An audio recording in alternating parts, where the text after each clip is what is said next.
Hello everyone, এই জায়গাটা হচ্ছে টিনটাজেল ক্যাসল, আপনার কর্নওয়ালে ঘোরার বাকেট লিস্টের ফার্স্ট ডেস্টিনেশন। তো চলুন আজকের ভিডিওতে দেখে নেওয়া যাক এই চমৎকার সুন্দর জায়গাটি এবং এই জায়গায় যাওয়ার রিলেটেড সব ধরনের ইনফরমেশন। আশা করছি ভিডিওটির একদম লাস্ট পর্যন্ত সাথে থাকবেন। কর্নওয়ালে আমরা ছিলাম নিউকি টাউনের একটা হোটেলে। সেখান থেকে এই টিনটাজেল ক্যাসেলে আমাদের যেতে লেগেছে 1 ঘন্টা। আমি রাস্তাটা একটু দেখাচ্ছি সবাইকে। দেখুন কি সুন্দর রাস্তা, মনে হচ্ছে যেন একটা গাছের সুন্দর সবুজ টানেলের মধ্য দিয়ে যাচ্ছি। কিন্তু বাস্তবে জায়গাটা কিন্তু খুবই রিস্কি লাগে গাড়ি চালানোর সময়। একদম সরু একটা রোড, 2 পাশে জঙ্গল, কিন্তু এটা হচ্ছে ডাবল রোড, 2 পাশ দিয়েই গাড়ি যাতায়াত করবে। আমরা চলে এসেছি আমাদের পার্কিংয়ে। এখানে অনেকগুলো পার্কিং লোকেশন আছে। আপনি আসার আগে অবশ্যই একটু রিসার্চ করে ম্যাপে দেখে তারপরে আসবেন। আপনার যেটা ভালো মনে হয় সেটাতে আপনি পার্কিং করতে পারেন।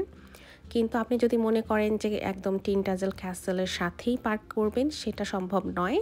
একদম সাথেই কোনো পার্কিং নেই। এটা হচ্ছে একটা টাউনের মধ্যে অনেকগুলো পার্কিং আছে পাশাপাশি, সেখানে পার্ক করে আপনাকে একটু হেঁটে যেতে হবে। আমি আমার ফার্স্ট নিউকির ভিডিওতে বলছিলাম যে এই অঞ্চলে কুকুরদের যে কতটা ডিমান্ড। এই দেখুন, একটা আইসক্রিম শপ, এবং আইসক্রিম শপের সামনে ওরা আলাদা একটা কুকুরের জন্য পট রেখেছে, যেন কেউ চাইলেই তাদের আইসক্রিমগুলো কুকুরদের জন্য এখানে দিয়ে যেতে পারে। তো এই তো আমরা হাঁটতে হাঁটতে যাচ্ছি ক্যাসেলের দিকে। এখানে আসলে এটা গাড়ির রাস্তা না, গাড়ি নিয়ে যাওয়া যায় না। এখানে এই পুরো রাস্তাটা আপনাকে হেঁটে যেতে হবে। আপনারা হয়তো দূরে একটা ঘরের মতো দেখতে পাচ্ছেন। আমি যখন গুগলে সার্চ দিয়েছিলাম যে আমি ক্যাসেলে পার্কিং থেকে হেঁটে কোন রোড দিয়ে যাব, আমাকে বারবার শুধু ওই ঘরের পাশ দিয়ে, ওই দিক দিয়ে যাওয়ার জন্য বলছিল। তো আপনারা যদি এরকম দেখায় আপনাদের গুগল ম্যাপে, আপনারা ওই দিক দিয়ে অবশ্যই যাবেন না, এই রোড দিয়ে আসবেন যে দিক দিয়ে সবাই আসছে।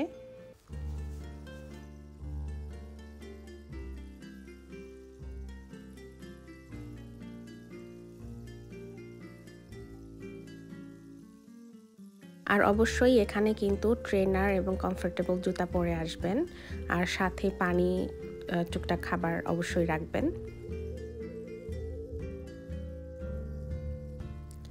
কিছুক্ষণ হাঁটতে হাঁটতে আপনি দেখবেন যে 2 দিক দিয়ে 2টা রাস্তা গিয়েছে।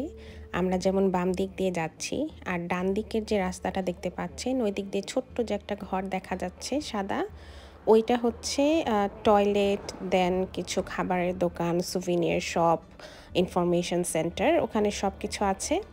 আর আমরা যে দিক দিয়ে যাচ্ছি বাম দিক দিয়ে, এদিক দিয়ে সোজা গেলে ওখান থেকে আপনার টিকিট চেক করে দেন আপনি ঘুরতে পারেন। এখন যদি আপনি মনে করেন যে আমার একটু খাবার দরকার বা একটু টয়লেটে যাওয়া দরকার, আপনি ফার্স্টে ডান দিক দিয়ে যেয়ে এইসব কাজ সেরে দেন বাম দিক দিয়ে ঢুকবেন। কারণ আপনি একবার যখন বাম দিক দিয়ে ঢুকে টিকিট শো করে ভিতরে ঢুকে অনেক দূর হাঁটলেন, তারপরে কিন্তু আবার নিচে যাওয়াটা খুবই কষ্টকর।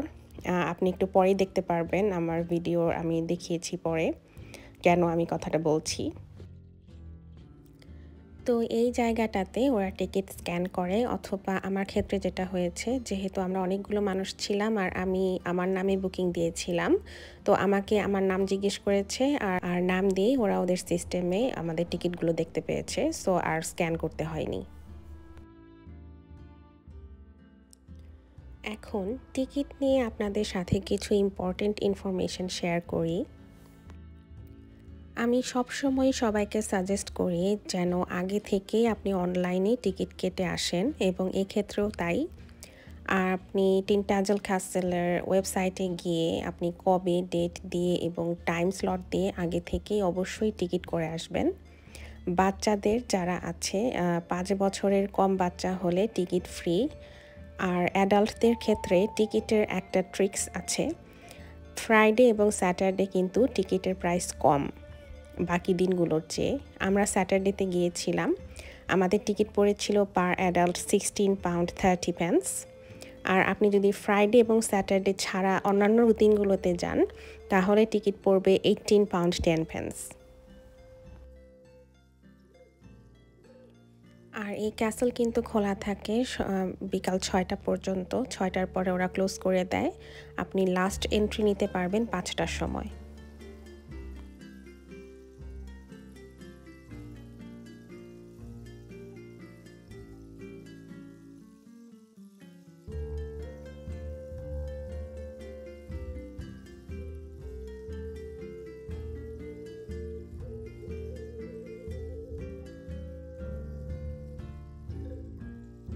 এতক্ষণ অনেক বকবক করেছি, এখন এই সুন্দর জায়গাটা উপভোগ করা যাক।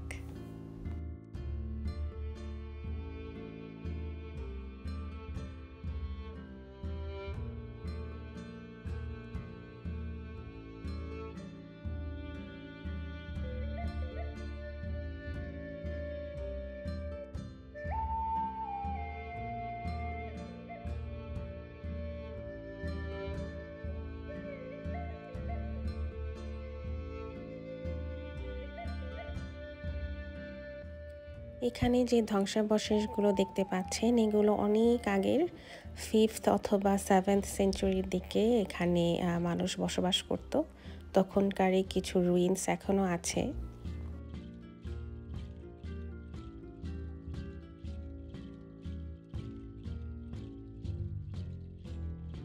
টিনটাজেল ক্যাসেলের সাথে অনেকে হয়তো কিং আর্থারের নাম শুনেছেন, লেজেন্ডারি কিং আর্থার, যে ইংল্যান্ডের একজন রাজা ছিলেন। আসলে যেহেতু লেজেন্ড, কেউ আসলে জানে না যে কিং আর্থার কি সত্যি ছিল কি ছিল না, বা কিং আর্থারের বাড়ি এখানে ছিল কি না, কোনোটাই আসলে প্রমাণিত না। তবে এখানে উপরে কিং আর্থারের প্রতিকৃতি হিসেবে একটা স্ট্যাচুর মতো আছে। আমরা সেটাই শুধু খুঁজছিলাম আর উপর দিকে যাচ্ছিলাম, খুঁজেও পাচ্ছিলাম না, তবে শেষ পর্যন্ত পেয়ে গিয়েছিলাম।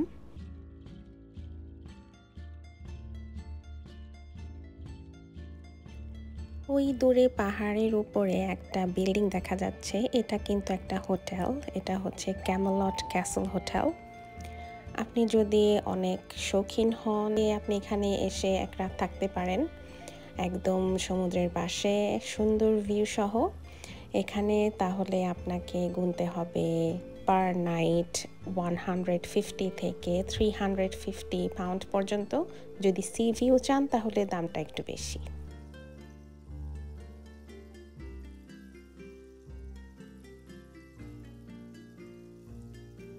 পাথরের গায়ে যখন এই নীল সমুদ্রের ঢেউগুলো এসে আছড়ে পড়ছিল, মনে হচ্ছিল যেন সারা দিন বসে শুধু এই ঢেউয়ের খেলা দেখি।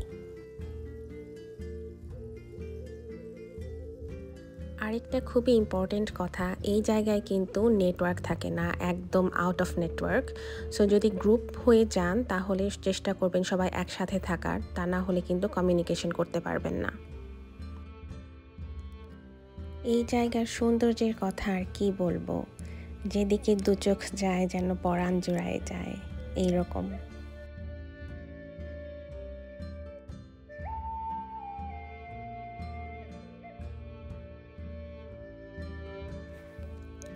এই সিগালটা এসে আমার সামনে অনেকক্ষণ বসেছিল, মনে হচ্ছিল যেন আমার সাথে গল্প করতে চায়। আমরা যখন হোটেল থেকে বেরিয়েছিলাম রোদ ছিল না, একটু ক্লাউডি ছিল, মনে হচ্ছিল যে কেন রোদ নেই, ঠান্ডা লাগবে কি না। বাট আমরা অনেক লাকি ছিলাম যে এখানে আসার পরে হঠাৎ করে খুব সুন্দর রোদ উঠেছে, আর রোদের জন্য পরিবেশটা আরও সুন্দর হয়েছে।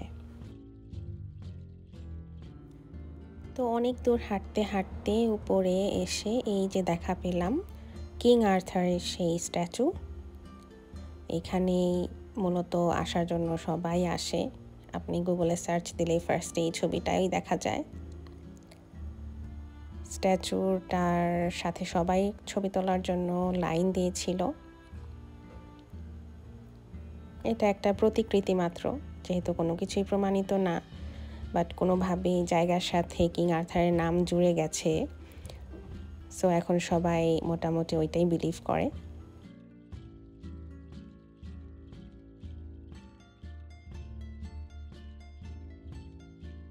পানির কালার দেখে অনেকে হয়তো ভাবতে পারেন যে আমি কি এডিট করেছি কিনা। আসলে এডিটেড না, পানির রঙটা এমনিতেও ক্যামেরাতে বোঝা যাচ্ছে না, এর চাইতেও বেশি নীল। এই পুরো জায়গাটা ঘোরার জন্য আমি সাজেস্ট করব হাতে মিনিমাম 3 ঘন্টা সময় নিয়ে আসার জন্য।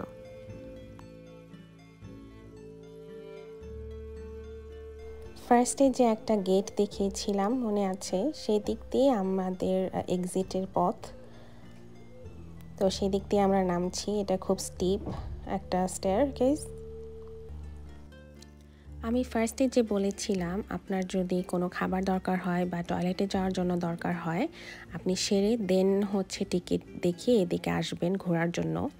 কারণ সাপোজ আপনি মাঝপথে আপনার এমার্জেন্সি যাওয়ার দরকার হলো, আপনি আর্থারের স্ট্যাচু বা একদম উপর পর্যন্ত না যেয়ে মাঝপথ থেকে এই সিঁড়িগুলো পার হয়ে দেন আপনি টয়লেটে যেয়ে আবার এই সিঁড়িগুলো উপরে উঠে দেন আবার স্ট্যাচু দেখে এত দূর যে আবার নামলেন, তো জিনিসটা খুব হেক্টিক হয়ে যায়। এর জন্যই আমি কথাটা বলেছিলাম। তো ওই নিচে একটা কেভ আছে, মার্লিনস কেভ, ওখানে একটা ওয়াটারফলও আছে। আমরা আর ও পর্যন্ত যেতে পারিনি কারণ অলরেডি 6টা বেজে গিয়েছিল।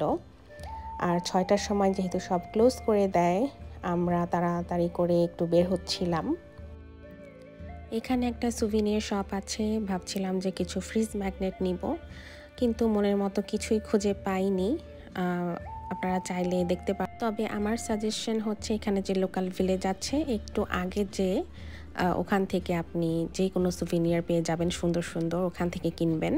আর এই এলাকার কিন্তু সব কিছু 6টার মধ্যে ক্লোজ হয়ে যায়, সো চেষ্টা করবেন যেন 6টার অনেক আগেই এখান থেকে বের হতে পারেন।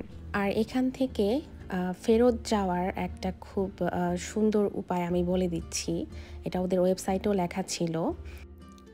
আমরা আসার সময় ভিলেজ থেকে যে ঢালু রাস্তাটা হেঁটে নিচে নেমেছি, সেই রাস্তাটুকু পারাপার করার জন্য ওদের একটা জিপ সার্ভিস আছে। আপনার £1.50 করে নেয় পার পারসন। ওরা গাড়িতে করে আপনাকে এখান থেকে উপরে পর্যন্ত পৌঁছে দিবে। আর আমার মনে হয় এটাই সবচেয়ে বেস্ট। আর এটা হচ্ছে ফার্স্ট কাম ফার্স্ট সার্ভ, অনেক মানুষ ওয়েট করে একসাথে। তো চেষ্টা করবেন 6টার অনেক আগে এখান থেকে বের হতে, কারণ 6টার সময় এই কার সার্ভিসও ক্লোজ হয়ে যায়। আর লাস্ট স্লটে শুধুমাত্র এখানকার যারা স্টাফ মেম্বার আছে তারাই যেতে পারে। আমি জানি এই ভিডিওটা একটু বড় হয়ে গেছে, তবে আশা করি সব ইনফরমেশন আপনাদের কাজে লাগবে। যারা বাংলাদেশ থেকে আমার ভিডিওগুলো দেখছেন আশা করি ভালো লাগছে। আর আমার সামার ট্যুরের নেক্সট ডেস্টিনেশন দেখার জন্য আমার চ্যানেলের সাথেই থাকবেন।